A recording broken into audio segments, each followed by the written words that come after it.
Donc, si vous allez rejeter des sources historiques sur la base de leur attrait pour la divinité, alors devinez quoi? Maintenant, nous ne savons rien de l'ancien Proche-Orient.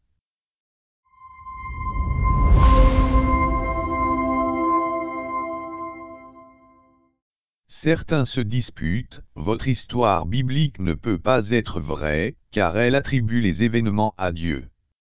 Et voilà encore, jetant la religion dans l'histoire, jetant Dieu dedans.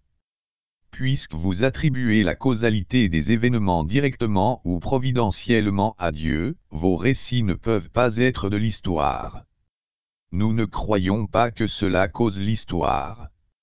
La réalité de Dieu ne peut pas être connue objectivement, car personne ne peut mettre Dieu sous un microscope et prouver son existence avec les outils de la science. Et puisque la réalité de Dieu ne peut pas être connue objectivement, son activité ne peut pas non plus être connue objectivement. Alors, adieu Dieu. Au revoir. Eh bien, qu'en est-il de Dieu et de l'activité divine? C'est là que nous arrivons à la question du roi Ramsès d'Égypte.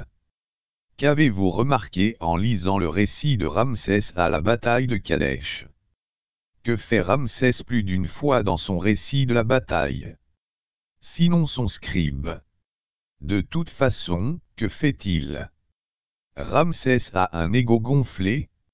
À qui attribue-t-il son succès? Dans votre lecture, Ramsès s'attribue la victoire, dans tous les éléments de la bataille. À qui Ramsès attribue-t-il la victoire, à part lui-même? Il rend hommage à son Dieu. Plusieurs fois, il déclare, Ra a fait ceci et cela, pour que la bataille se passe bien. Ainsi, dans les récits historiques égyptiens, nous entendons parler de divinité, divinité, divinité, divinité, divinité.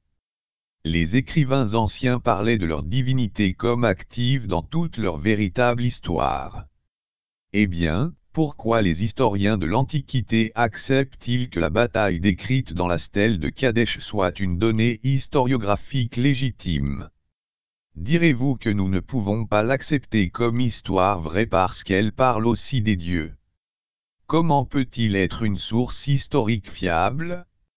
Voici une meilleure question, si c'est bien d'avoir des dieux dans la bataille de Kadesh-Stela, alors pourquoi n'est-il pas bien que la Bible hébraïque attribue les résultats à Dieu? Pourquoi pas? Selon quelles normes?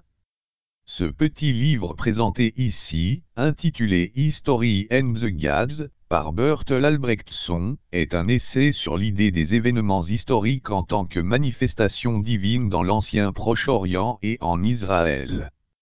Savez-vous de quoi parle ce livre? Le livre traite du fait que presque toutes les données historiques de l'ancienne Mésopotamie et de l'ancien Israël font Dieu ou d'autres dieux une partie de l'équation.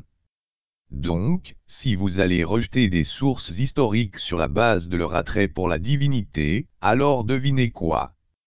Maintenant, nous ne savons rien de l'ancien Proche-Orient. Toutes nos félicitations. Vous savez quoi? J'accepterai cela, si vous vous repentez publiquement et renoncez à accepter ces sources pendant des siècles, en premier lieu. Alors je serai bien avec toi. Mais cela n'arrivera jamais. Albrechtson n'est pas un chrétien évangélique, il n'a donc rien à se reprocher. C'était un assyriologue respecté. Il observe que vous ne pouvez lire des documents anciens sans tomber sur une divinité. C'est comme ça. Alors, si c'est bon pour l'oie, alors pourquoi n'est-ce pas bon pour le jar? Cela se révélerait totalement incohérent.